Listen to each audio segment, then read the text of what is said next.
જય જોહાર। હવે આજની આ સામાજિક જન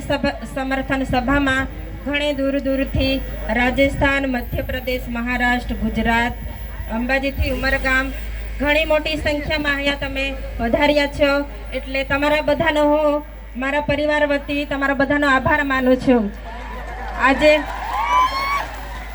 આજે જ્યારે હું એકલી છું, તમે બધા મારો હાથ મજબૂત કરવા માટે આજે મારી સાથે આવીને ઊભા રહ્યા છો। વરસાદના દિવસો છે, કામના દિવસો છે, છતાં પણ તમારો ટાઈમ કાઢીને તમે અહીંયા મારી સાથે આવીને આજે મારો દુઃખનો ટાઈમ છે તો તમે મારા દુઃખમાં ભાગીદાર બન્યા છો, એટલે આવી જ રીતે તમે મને સાથ સહકાર આપતા રહેશો એવી હું તમારી આશા રાખું છું, તમારી પાસેથી અપેક્ષા વ્યક્ત કરું છું। અને બીજું કે હું હવે એકલી છું, મારો પરિવાર જેલમાં છે અને મારે ઘરે બાળકો પણ છે, છતાં પણ તમે બધા મને સાથ સહકાર આપો છો એટલે હું હિંમત રાખું છું, મારા મનોબળને મજબૂત કરો છો તમે, એટલે હાલો હાલો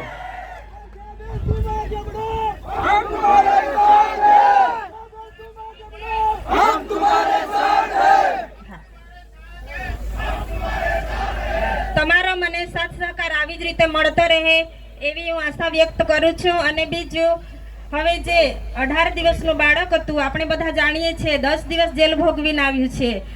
પણ તમે બધા અહીંયા એકતા બતાવી અને હાલ જાણવા મળ્યું કે જામીન મળ્યા છે, તો આવી જ રીતે બીજા અન્ય લોકો પણ છે, આપણા ધારાસભ્ય પણ છે, એ લોકોને પણ આપણે આવી જ રીતે બહાર લાવવાના છે ટૂંક સમયમાં, એટલે જ્યાં સુધી ન્યાય ના મળે ત્યાં સુધી આપણે આપણી લડત ચાલુ રાખવાની છે, એટલે તમે બધા ન્યાયની લડતમાં મારી સાથે રહેશો અને મારા પરિવારને સાથ સહકાર આપશો એવી હું આશા રાખું છું। હવે જ્યારે તમે બધા સાથ સહકાર આપશો એવી હું આશા રાખું છું, જ્યારે હું મુલાકાત માટે જઈશ તો હું ધારાસભ્યનું મનોબળ વધારવા માટે દરેક સમાજના લોકો, આપણા ત્યાં પ્રોગ્રામ હતો, દરેક સમાજના લોકો તમારી લાગણી, તમે જે લડો છો તે લડાયકને માન આપીને બધા જ અહીંયા પધાર્યા છો એવું હું તમારા બધા વતી ત્યાં મેસેજ પહોંચાડીશ અને જલ્દીથી જલ્દી ન્યાય મળે એવી આપણે બધા આશા રાખીએ। હવે અંબાજીથી ઉમરગામથી પણ પધાર્યા છો, એટલે જ્યાં પણ લોકોને જરૂર પડી છે ત્યાં ધારાસભ્ય પોતાના પરિવારની ચિંતા કર્યા વગર, જેલોની ચિંતા કર્યા વગર હર હંમેશા આગળ આવીને ઊભા રહે છે, એટલે આજે તમે બધાએ તાકાત બતાવી છે, એટલે આવી જ રીતે તાકાત બતાવજો, મારું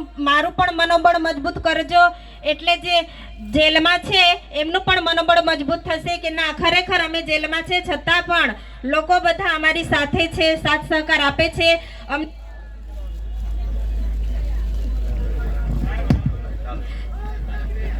અમને ભૂલી નથી ગયા એવું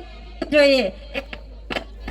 સાથે રહેજો, સાથ સહકાર આપજો એવી હું આશા વ્યક્ત કરું છું। હવે એક વાર નથી, 2 વાર નથી, આપણી સાથે આ ત્રીજી વખત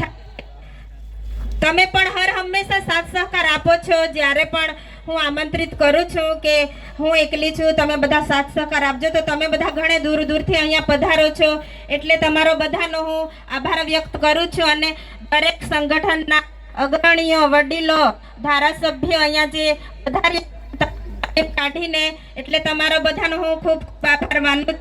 આટલું કહીને મારી વાણીને વિરામ આપું છું, આભાર। જય જોહાર, જય આદિવાસી। આપણા વક્તાઓ હવે પૂરા થવાના છે, તમામને હું વિનંતી કરું છું